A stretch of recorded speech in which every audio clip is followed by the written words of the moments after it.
My name is Lily, and I live in Austin, Texas. I'm 27 years old, and my life hasn't exactly been the fairy tale I once dreamed it would be. Growing up, I was the kind of girl who believed in love stories, the ones where the husband is kind, protective, and always on your side. But life had other plans for me, and those plans came with their fair share of heartbreak. I met Charles 5 years ago. He was charming, confident, and seemed like everything I had ever wanted. When we got married, I thought I was stepping into a partnership where I would be cherished and respected. But the reality was far from that. Charles was distant, dismissive, and as I later realized, entirely blind to the toxicity his sister Zoe brought into my life. Zoe hated me from the moment we met. She didn't even try to hide it. She always found ways to undermine me, whether it was a snide comment about my looks, passive-aggressive remarks about how lucky I was to marry her brother, or outright attempts to make me feel like I didn't belong. She saw me as an outsider, someone unworthy of the family she claimed to hold so dear. The worst part wasn't Zoe, though, it was Charles. He never stood up for me. Every time I tried to talk to him about how she treated me, he'd wave it off, saying things like, "That's just how Zoe is," or worse, "You're reading too much into it." I felt invisible in my own marriage, like my voice didn't matter. For years, I endured this dynamic. I tried to keep the peace, to avoid making waves, to show Charles I wasn't the jealous, petty woman Zoe made me out to be. But no matter how hard I tried, it was never enough. One day, everything came to a head. It started like any other day, or at least I thought it would. Charles was at work, and I was home cleaning up, trying to get the house in order. I remember feeling a little off that morning, like there was a storm brewing. Call it intuition or whatever you like, but something in me just felt uneasy. Zoe had been over the day before. She'd come by unannounced, as usual, treating our home like her personal hangout spot. She breezed in with that fake smile of hers, glancing around like she was judging every corner of my house. I tried to be polite, but the tension between us was always there, lurking beneath the surface. She stayed for hours, talking mostly about herself and her latest successes, dropping hints about how she had better taste in clothes and how she could never live in a cramped house like mine. I didn't think much of it at the time. Zoe had always been like that, condescending, rude, and smug. But the next day, as I was tidying up, I noticed something strange. The drawer where I kept my jewelry was slightly open. At first, I thought maybe I'd left it that way by accident, but when I checked inside, my stomach dropped. My favorite earrings were gone.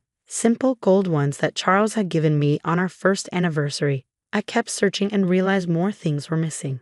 A bracelet my mom had given me, a necklace, and even some cash I'd stashed in the same drawer. I tried to stay calm, but as I kept looking, I realized the missing items didn't stop there. In the closet, a new dress I had just bought, one I hadn't even worn yet, was gone too. My mind was racing, and all the pieces started coming together. Zoe. She was the only one who had been here, the only one who had had access to my things. When Charles came home that evening, I tried to approach the subject carefully. I waited until after dinner, hoping to have a calm, reasonable conversation. "Charles," I said, "I need to talk to you about something. I think Zoe stole from me."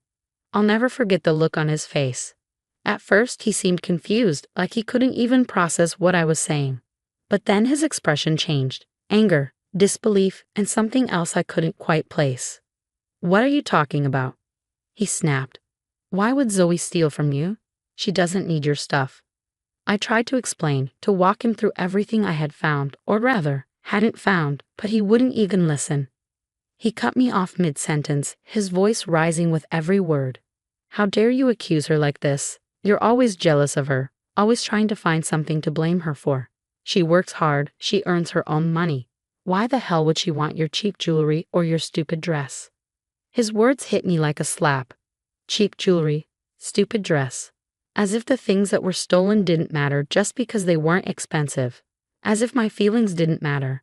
I tried to stay calm, to reason with him, but he was relentless. "You know what your problem is?" he shouted. "You can't stand Zoe because she's better than you. That's what this is about. You're petty and insecure, and honestly, I'm sick of it." By then, I was in tears. I couldn't believe what I was hearing. The man I married, the man who was supposed to love and protect me, was tearing me apart over his sister, the same sister who had done nothing but treat me like dirt. I stood there, stunned and shaking, as he delivered the final blow. If you're going to keep accusing my family of this nonsense, maybe you shouldn't be here at all. I think you should leave. I froze. What? I whispered, barely able to get the word out. You heard me, he said coldly.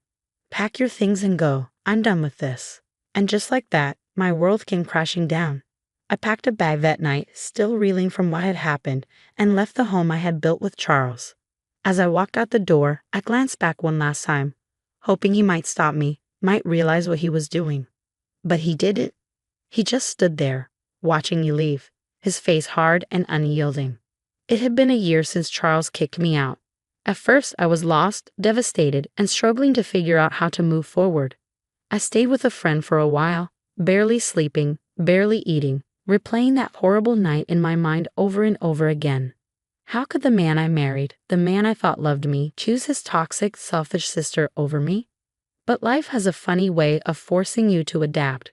Slowly, I started picking up the pieces. I found a small apartment, nothing fancy, but it was mine.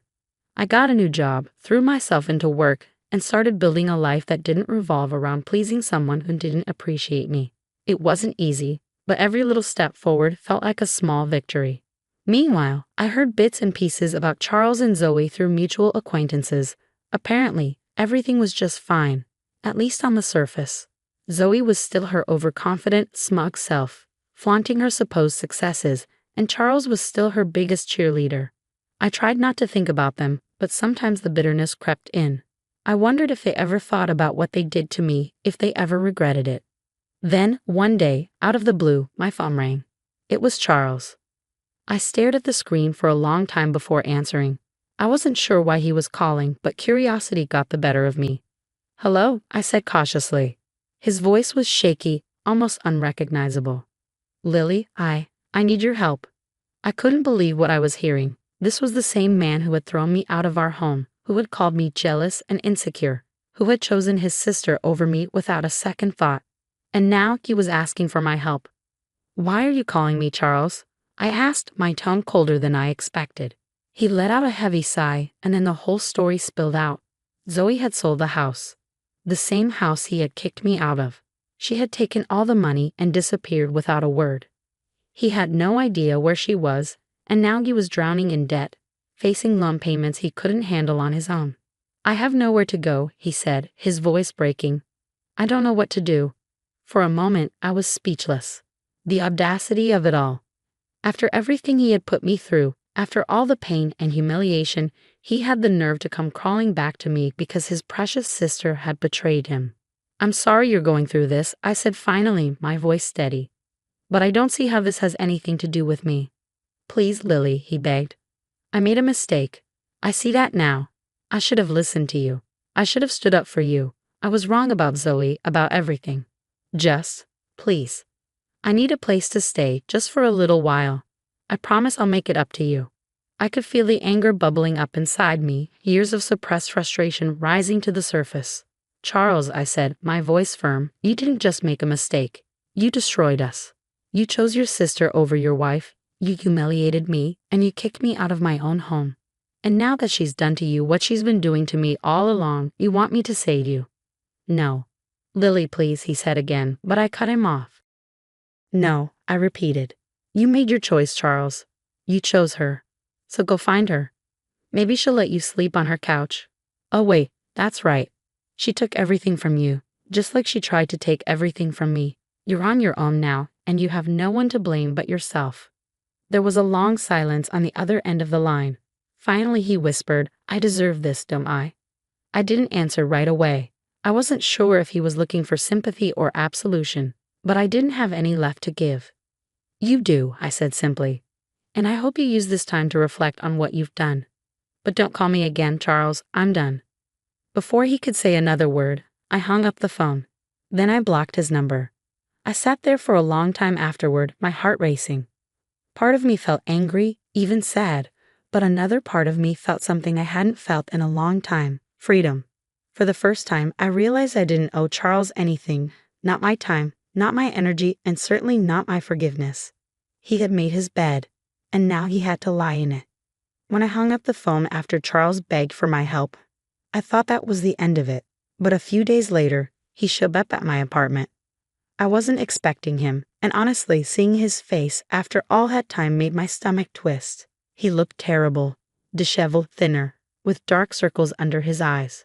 A far cry from the arrogant, self-assured man who had tossed me aside like I meant nothing. "Lily," he started, his voice soft, almost pleading, "please, just hear me out." I folded my arms across my chest, leaning against the doorframe. "You have 5 minutes," I said, keeping my voice steady, though my heart was pounding. He launched into the same story he told me on the phone. How Zoe had betrayed him. How she'd sold the house, drained their joint accounts, and disappeared without so much as a goodbye. He'd admitted he was broke, drowning in debt, and desperate for a place to stay. "I know I don't deserve your kindness," he said, his voice cracking, "but I have no one else to turn to." I really looked at him, and for a brief moment I saw a glimmer of the man I used to love. The man I thought he was when we got married. But that glimmer wasn't enough to erase everything he had done to me. The betrayal, the humiliation, the pain of being discarded so easily, all of it came flooding back, and with it came a clarity I hadn't had before. "Do you even hear yourself?" I said, my voice rising. "You stood there a year ago and accused me of being jealous, of being petty, of making up lies about your sister. You called my things worthless, and then you threw me out like I was nothing. And now, because she did to you what I tried to warn you about, you think you can just waltz back into my life and expect me to fix everything for you." "Lily, I know I was wrong," he said, his eyes pleading. "I was blind, and I didn't see what Zoe really was. But I've learned my lesson. Please, I'm begging you." I shook my head, tears stinging my eyes, not from sadness, but from anger, from the sheer audacity of him showing up here, asking for my help. "You don't get to beg me," I said firmly. "You don't get to come back into my life after destroying it and expect me to save you. You chose her over me, Charles. You chose her. So go to her." "Oh wait, you can't, because she kicked you out, didn't she? Just like you kicked me out." He opened his mouth to speak, but I didn't let him. "You know what? I'm glad this happened to you. I'm glad karma finally caught up with you. You deserve every bit of this. But I am done being your safety net. You're not my problem anymore." I stepped back, ripping the door as I prepared to shut it. "Go live with Zoe," I said, my voice cold. "She's better than me, right? Isn't that what you said? Well, let her deal with you now. Goodbye, Charles." And with that, I slammed the door in his face. My hands were shaking, my heart pounding, but I felt something I hadn't felt in years. Power. For the first time, I wasn't the one being pushed aside, silenced, or blamed. I had stood up for myself, and it felt good. No, it felt amazing.